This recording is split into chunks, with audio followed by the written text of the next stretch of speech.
Hi යාළුවනේ මම අද ඔයාලට පෙන්වන්න යන්නේ මේ ලයිට් එකක් ඔටෝ වෙන්න හදන හැටි.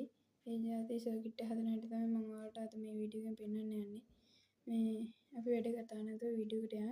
ඊට කලින් මම ඔයාලට කියන්න ඕනි මගේ channel එක subscribe කරලා bell icon click කරන්න. එතකොට මම වීඩියෝ එකක් දාපු ගමන් ඔයාලට එනවා.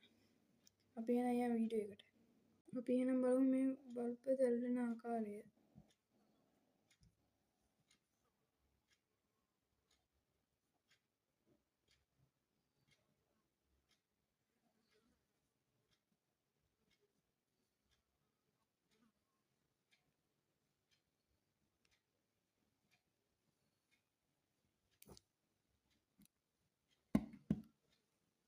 බලන්න ඔයාලට පේනවා ඇති මේ ලයිට් කිසිම ඔටෝ වීමක් නැතුව පත් වෙලා තියෙනවා.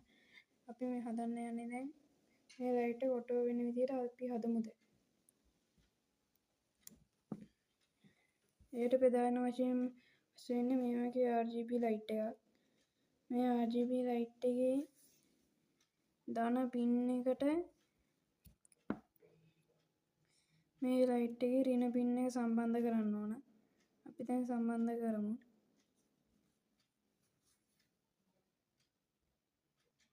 අපි යන ලයිට් එක දැන් පස්ස ගමු.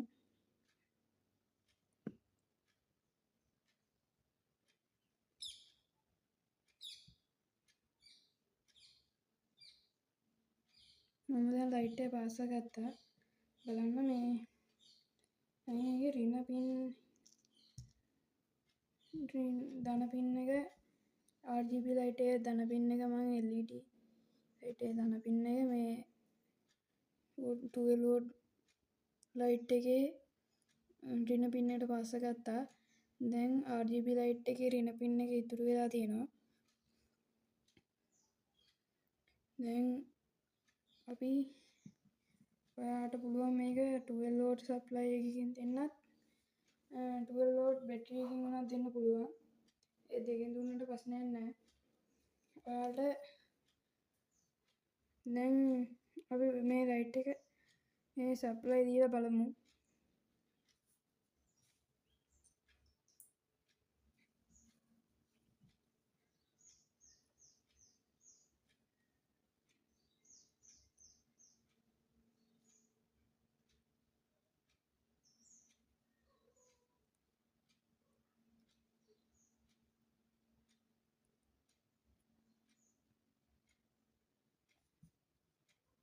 මම පවර් බැංක් එකේ ධන පින් එක සම්බන්ධ කරා. දැන් පවර් බැංක් එකේ ඍණ පින් එක අපේ RGB ලයිට් එකේ ඍණ පින් එකට සම්බන්ධ කරගමු.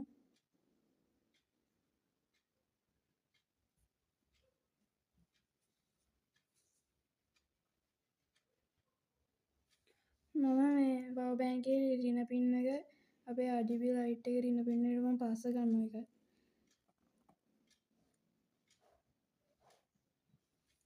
දැන් අපි බලමු මේකට සප්ලයි දීලා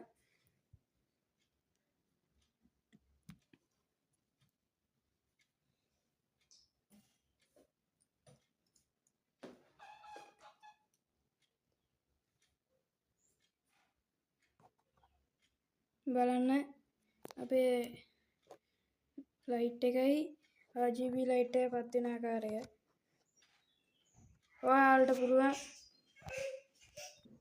ඔයාලට පුළුවන් මේ ආකාරයට හදාගන්න. හරිම ලේසි පරිපතයක්. මේක ඔයාලට හදාගන්න යන්නේ රුපියල් 15 20ක් 10ක් වෙන පුංචි මුදලකින් ඔයාලට මේ සර්කිට් එක හදාගන්න හැකි. අපිට මෙතනින් අවශ්‍ය වන්නේ මේ RGB ලයිට් එක පමණයි. බලන්න මේ RGB ලයිට් එක දැල්වෙන ආකාරයටම මේ පත් වෙන හැටි. එහෙනම් ඔබට සුබ දවසක්.